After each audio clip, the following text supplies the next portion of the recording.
Hey everybody, thanks for joining me for this very special occasion today. I have Guy Tenenbaum on with me today, and he's an incredible story revolving terminal cancer diagnosis that he treated completely naturally. Guy, I just want to thank you so much for coming on today and sharing your story with us. It's a pleasure. Yeah, Guy, so I think maybe perhaps we could start by the origin as to when you got diagnosed with cancer.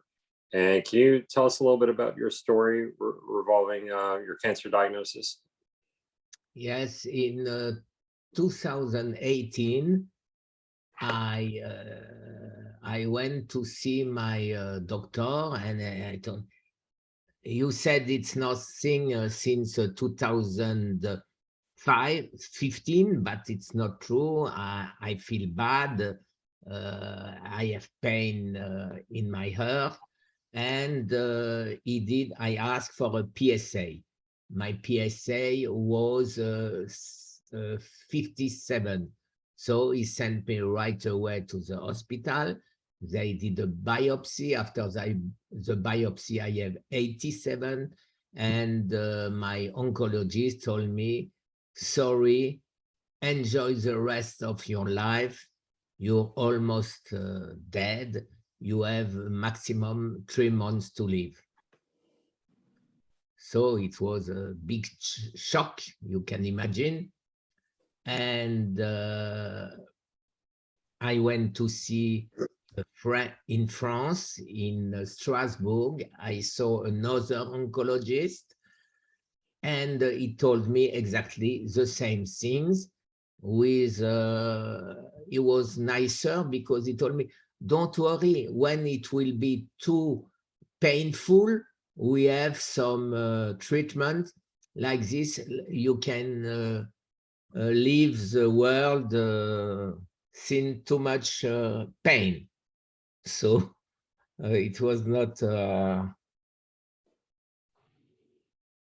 it was very hard to understand that, to accept that. Then very soon, I decide I will accept the diagnostic because I have no other choice, but I refuse the prognostic. And I will not die. And I put this in my mind. I will not die. And I start searching the way to cure by myself, because allopathic doctors can do nothing for me. So I start searching. I search, and when I understood that cancer is a metabolic disease, so I did my cancer by myself. So I said to me, okay, if I did it, I can reverse it. And I did it. So, Guy, so your cancer spread to your bones. Had it metastasized to other areas of your body as well? I had the first one was prostate cancer, stage 4, Gleason 9. And I had metastasis in my bones. I had metastasis in my lymph nodes, and I had on my, how you can, what is this? Your lungs? Lungs, a beginning in my lungs. So, okay, I had no choice. I started searching. Where I understood because of Thomas Seyfried that cancer is a metabolic disease. I went to see him. We spoke 2 hours and a half. He told me, why you insist to see me, because I cannot help you, because I'm not a doctor. I'm a biologist. And I said, so I come to help you and not the opposite, because I do what you say and it works. I feel better. And he explained me a lot of things, and I will never thank him enough, because It's because of him I'm alive today. And Guy, so then you went on a pretty strict healing regimen, natural, completely natural, no chemo, no radiation. Of course, And because they cannot do nothing for me. They told me. And so you decided to do some prolonged fasting. Now, from your interview with Dr. Berg, I saw you did a 45-day water fast. Is that correct? Yes, I start 21 days, and after 21 days or 20 days, I don't remember exactly. I was thinking, because I learned each day, 18 hours per day, what I can do to cure my cancer. So I discover garlic, I discover the sprout, the broccoli sprout, all the food who can help to kill cancer cells. I discover in Canada Richard Belliveau, who did tests with a lot of vegetable, and I ate only what can kill cancer cells. I ate all this, but I knew that I have to stay in autophagy. I saw the studies of Walter Longo, and I understood that I will not leave autophagy. So when I ate one piece of garlic, I ate one branch of celery, I ate onions, but so little during 45 days. Okay, so you were eating little bits, like maybe a little bit of food every day for 45 days, but it was just such a small amount that it didn't really break your fast, really. Yes, very less than 50. My goal was 50 calories, because with 50 calories, you don't break your autophagy. So I ate 20 calories to be sure, and not each day. Mhm. And first I try with juice, but it was not working for me. So I stopped right away. Okay. Annabelle, did you have some questions? What is your opinion on the medical system? So obviously, having been through cancer and cured it yourself, what is your general opinion of the medical system and what it can do for people? Because it seems like you figured this out completely naturally. So does that give you a sense of distrust? I did nothing in USA, because in this time, 4 years ago, my English was even worse than today.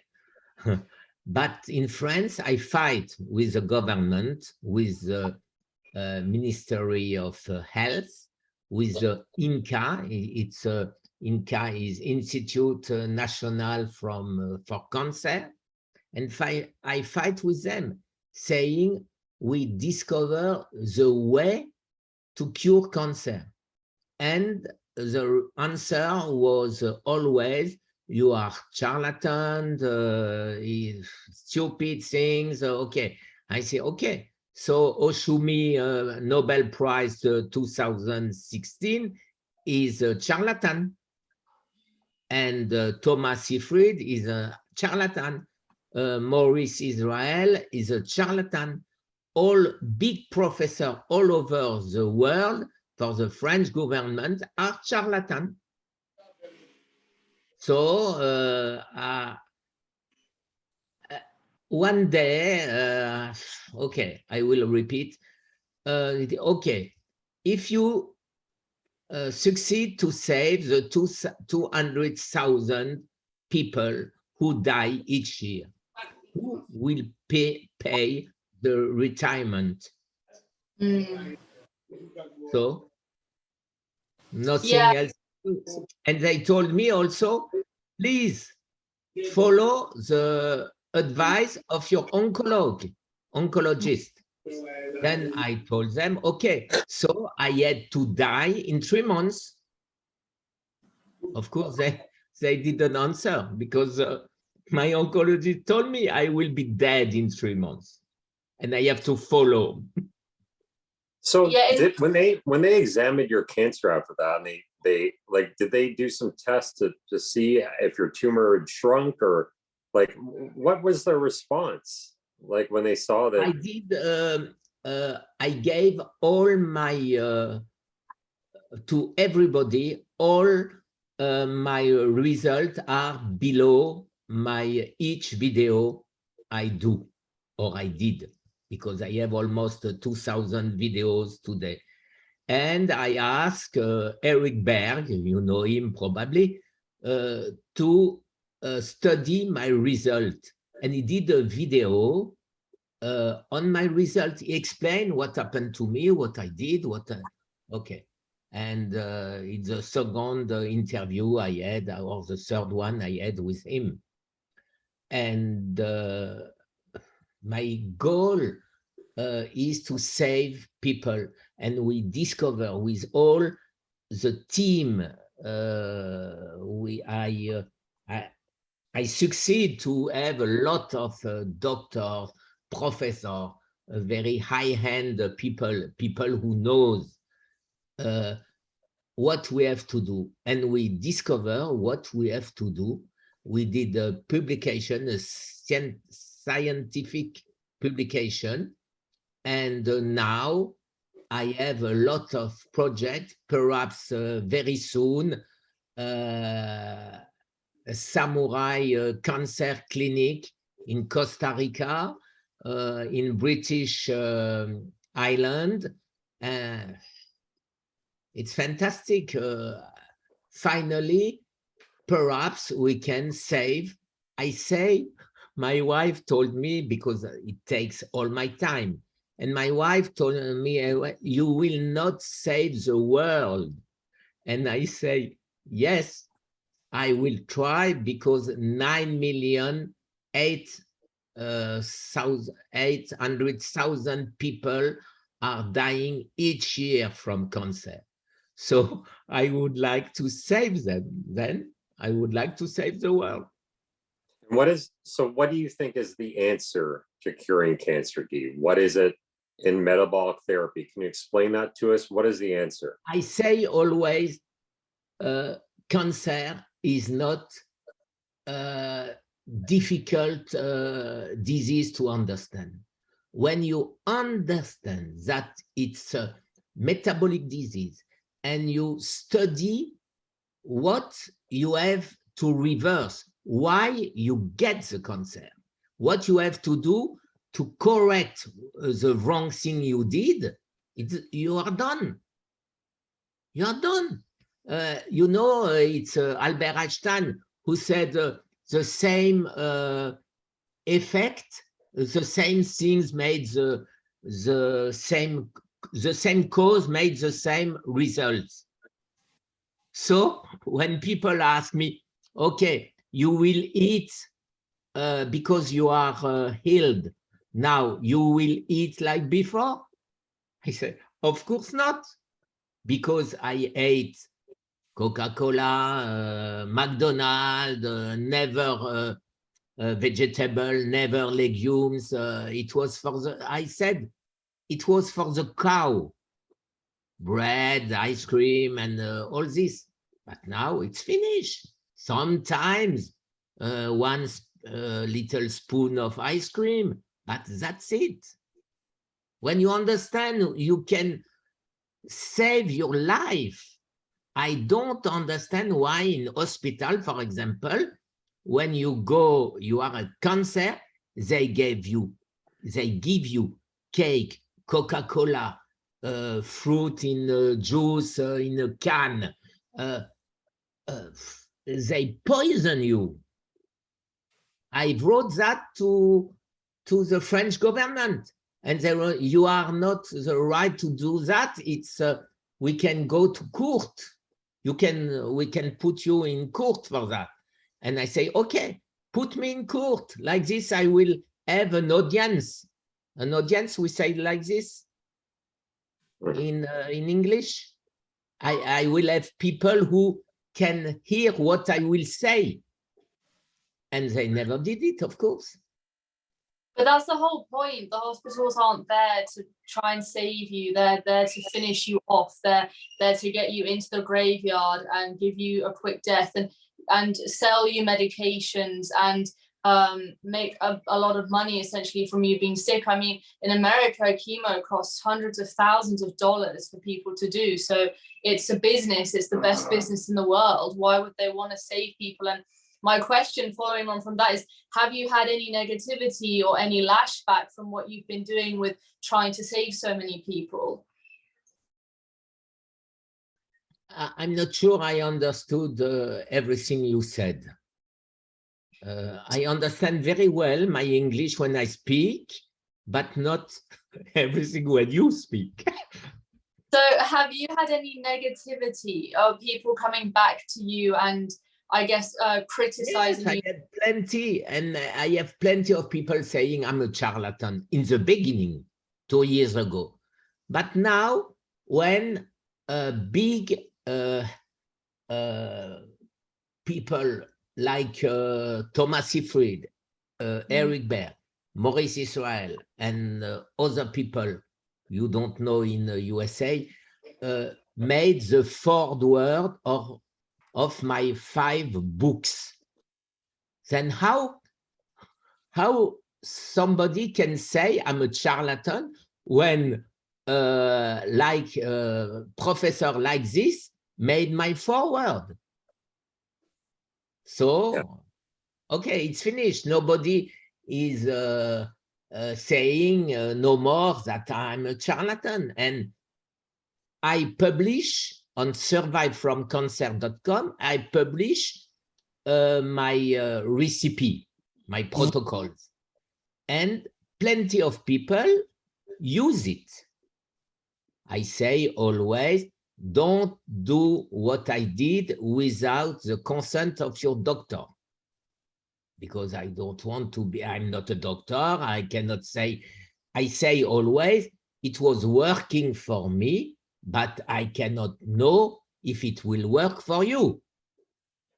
But I have plenty of people, and the last one is a guy who his name is Fred Everard.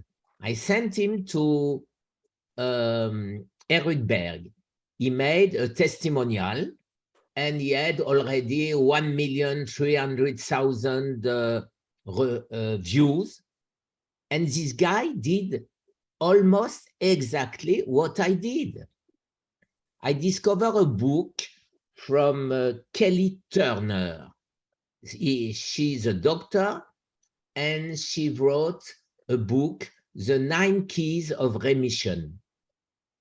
And I read the book after, and I saw that in her book, I find 7 things I did too. So I say always, I discover absolutely nothing.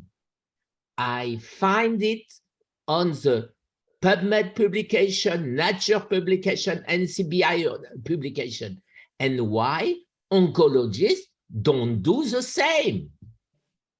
I'm not Superman. Yeah, we're actually having Fred on the cancer series that we're doing here.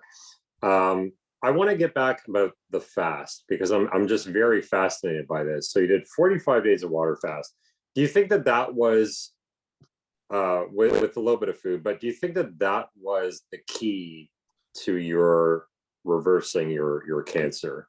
Or what do you think it was that was the sort of nail in the coffin? Everybody asks me the same question. And I say, it's not the key. It's the first things, it's your mindset. You have to decide that you will not die. If you don't do that, your body will follow your brain and you will die. If you say, okay, the doctor told me I will die, you can do what you want, you will die. But if you are sure that you will not die, after, you need to use tools. And the first tools is autophagy. So it's really fast. When you fast, you know the study of what happened when you fast.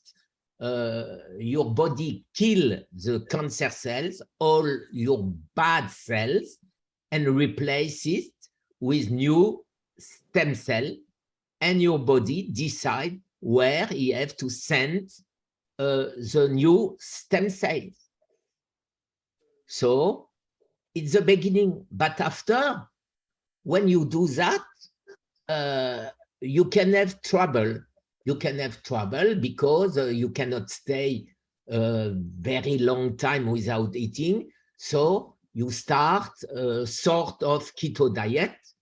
It's a diet without carbs and without bad things. Okay. But this is a second tool. But we discover, and I spoke of this with two big professors, they find the same way to cure it, but they are not, they don't agree on the same cause. But the cause, I say to them, it's not really my problem. When we say that DHA help, it's a supplement, it's omega-3, and they have different reasons. One explain it's for this, and the other one explain it for this. For me, and for the guy who we save lives, they don't care. The only thing that's important is DHA work. And it's the same thing for all the other supplements we used. And what about, so there's a glutamine component as well. So they say the cancer ferments off of glucose and glutamine. What did you take for the glutamine component of that? Did you take anything? I take absolutely nothing for especially for glutamines. Our big professor, Thomas Seyfried, is developing the DON to inhibit glutamine, but it was not available. Then I use other things. And what I use is to understand what we have to do to kill cancer cells. And it's not very really complicated. It's difficult, of course, because you need to be very strong. When you see ice cream or Coca-Cola, when you go in the restaurant, you see that you can eat nothing because it's vegetable oil. It's everything is poisoned. So it's very, very difficult to be strict. And my concern in the beginning, when I get my prognostic, my diagnostic, they told me, okay, I had injection of Firmagon to kill the testosterone. And I had pain, horrible pain. So my doctor proposed me an orchidectomy. And okay, I was terrified, of course. And he told me, you know, you have only 2 years to live.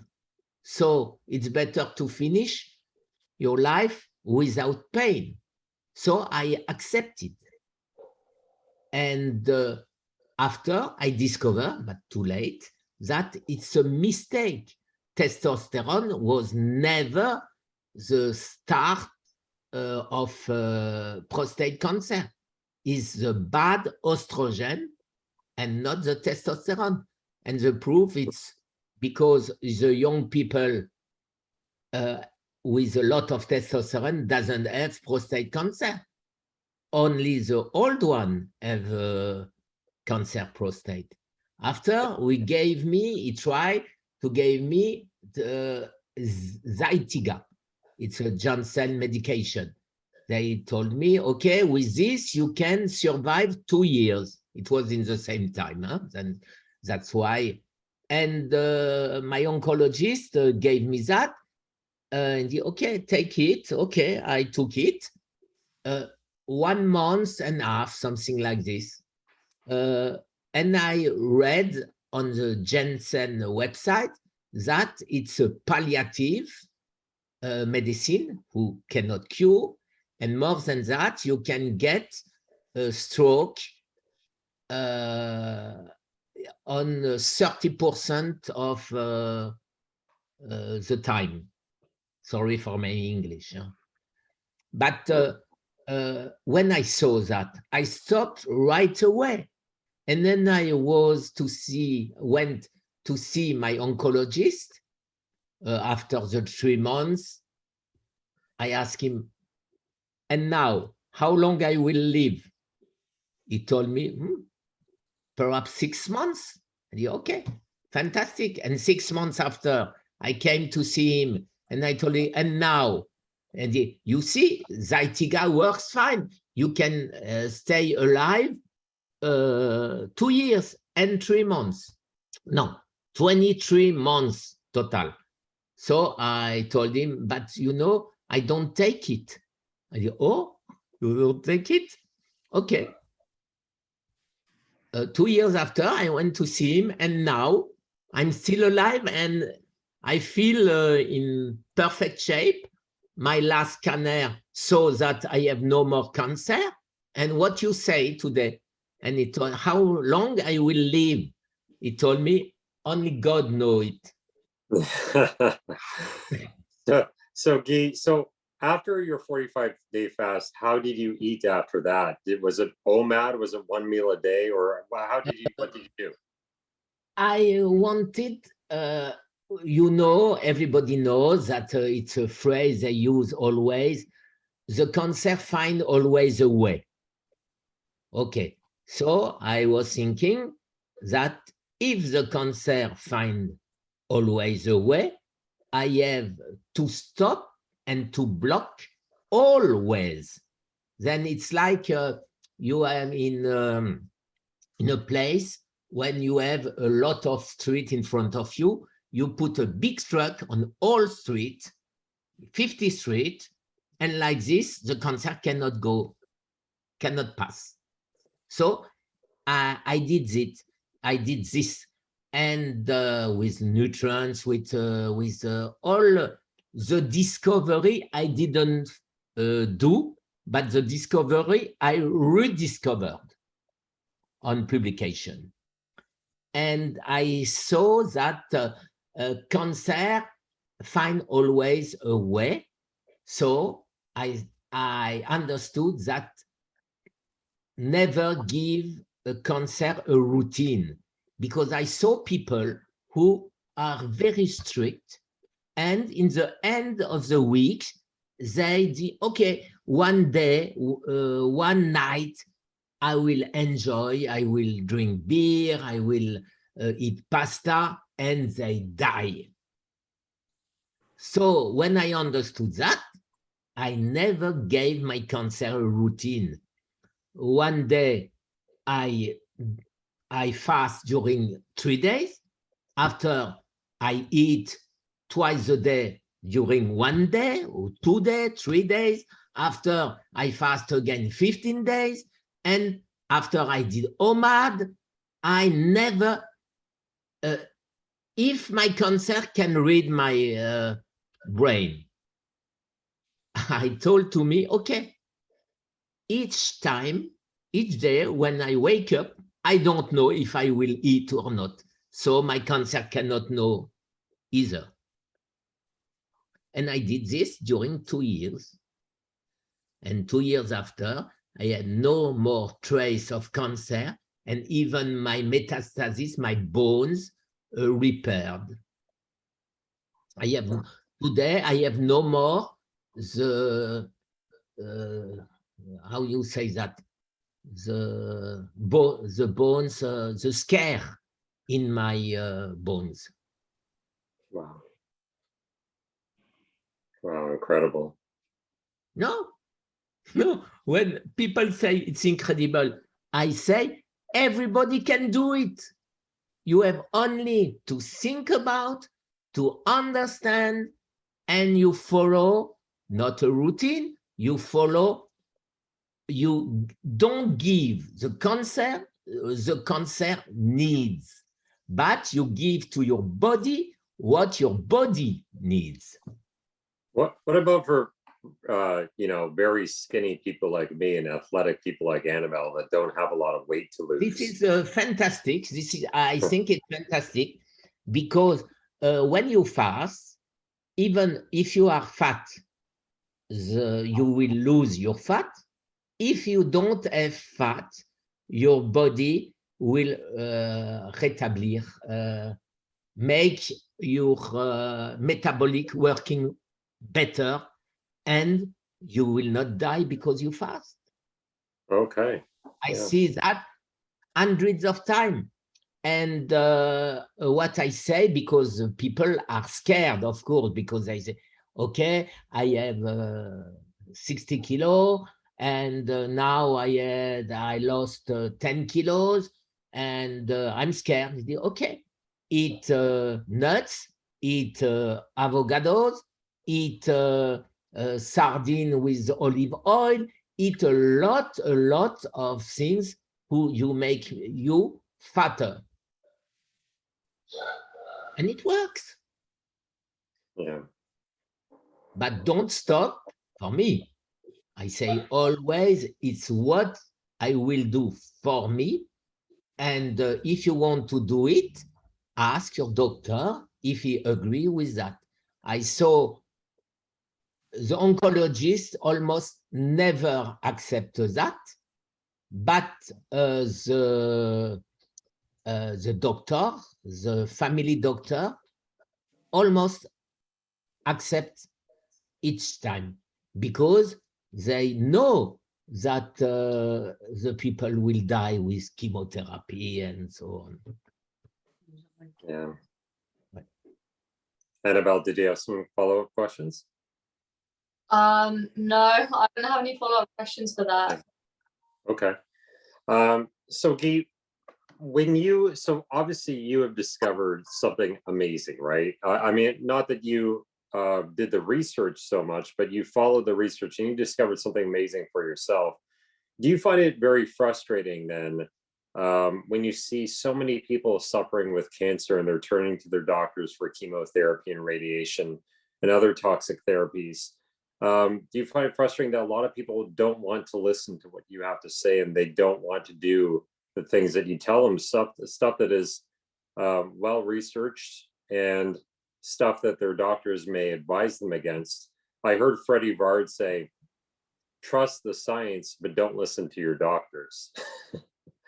I say always the things, I say exactly the same things, always. I believe in science, I don't believe the oncologist. Yeah. I believe only oncologists who knows, but there are so many of them, so few of them. Yeah, They it's follow very the dogma, and that's it. It's so frustrating when you see these people suffering so badly, and especially the children, and it's just it makes me so sad that they aren't told about these different treatments. So what can you give us a little bit more as to what you're working on right now, and are you currently involved with any research right now, and where do you plan on going with that? We are working on dosage and best inhibitors to, like this, the cancer cannot build its membrane. And without membranes, the cancer is dying. But I'm so sorry. Can we do another one to finish, because I have to. Yeah, absolutely. Yeah, absolutely. Yeah. So Guy, I just want to thank you so much for coming out. We do hope to have you back on. Maybe we could do a part 2. Annabelle, thank you for coming on as well. And perhaps we get some more questions in next time. But Guy, you have such an incredible story and you inspire so many people. I just want to thank you so much. And please, I will be always available for another Zoom because, you know, it's my goal today, help people. And thank you to invite me. Thank you very much, guys. Okay, hope you both have a great day and thank you for listening, everyone. Thank you.